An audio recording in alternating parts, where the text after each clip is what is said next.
November 27th, Russia successfully launched the Soyuz MS-28 mission to the International Space Station.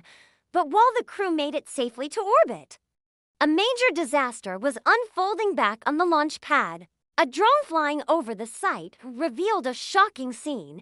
The massive 144-ton mobile maintenance cabin had been ripped from its housing and thrown upside down into the flame trench 20 meters below. This structure is crucial for pre-launch preparations.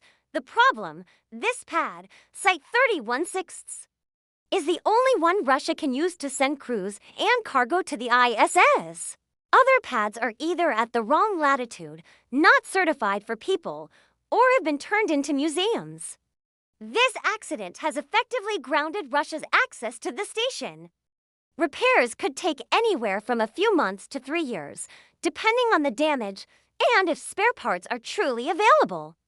At a minimum, the next cargo mission is postponed, meaning no New Year's gifts for the cosmonauts.